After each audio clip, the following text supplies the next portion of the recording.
singizo bihebuje dawe tubyinjire. Kristo Yezu akuzwe.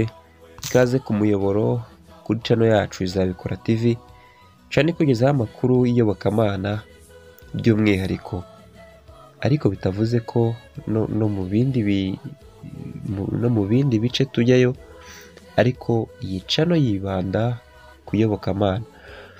Uyu munsi rero mbazaniye inkuru nziza, inkuru imaze iminsi itari myinshi, ariko inkuru iryoheye amatwi cyane cyane ku bakristu, by'umwihariko basengera muri paruwasi ya Rango. Ngira ngo rero ntatinze reka mbabwire inkuru mbateguriye. Ni inkuru yanditswe na Christophe Wizeye ku kinyamakuru dukesha Hafi Yawe, wayishata hafi yawe .com. Iragira iti: Huye Kiliziya yitiriwe Mutagatifu Saint Jean Bosco nyuma y'igihe ivugururwa yaje gutaha ku mugaragaro.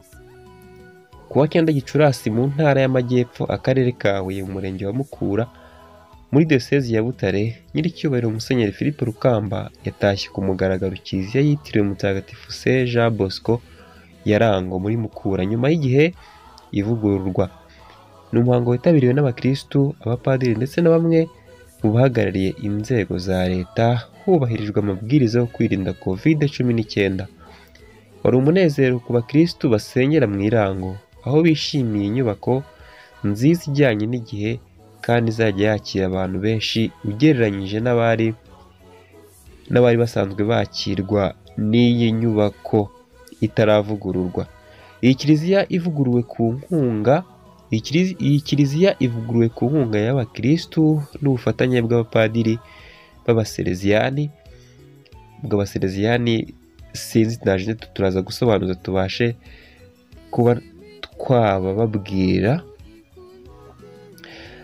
n'abandi bafatanyabikorwa batandukanye. Iyi Kiliziya yuzuye itwaye asaga miliyoni 140 z'amanyarwanda. Murumva ko rwose Imana yakoze imirimo ku bavandimwe bahariya mu ntara y'Amajyepfo, by'umwihariko abakristu bagiye kuba basengera mu nyubako cyangwa se mu ngoro nziza ya paruwasi ya Rango.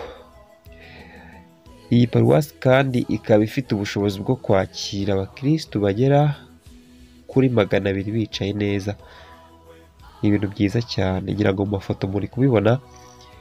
Nyiricyubahiro Musenyeri wa diocese ya Butare Philippe Rukamba yari umwe mu bahagarariye cyangwa se mu bari abantu bakuru muri uyu muhango wo gutaha iyi nyubako cyangwa se iyi ngoro y'Imana iherereye mu murenge mu Irango. ku bahazi cyane, abakristu bitabiriye uyu muhango bari bishimye, ngira ngo murabibona ku mafoto.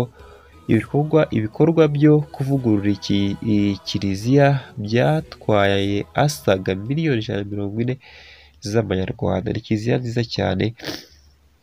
Abakristu kandi bitabiriye uyu muhango wo gutaha iyi Kiliziya bishimiye bahimbaza Imana, ngira ngo murababona cyane. Ni umuhango wakozwe hubahirizwa amabwiriza ya COVID-19 cyane. Musenyeri Philippe Rukamba yatashye ku mugaragaro iyi nyubako ya Kiliziya izajya yakira abakristu 200,000. Ni 200,000. Turabashimiye no kuba mwabanye natwe. Nyagasani akomeza abarinde.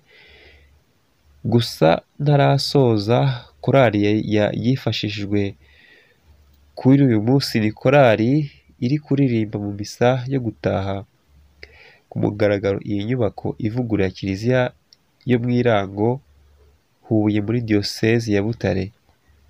Ibikorwa byo kuvugurura iyi Kiliziya ya Rango byatwaye agera kuri miliyoni 140 z'amanyarwanda. Turabashimiye kandi tubahoza ku mutima.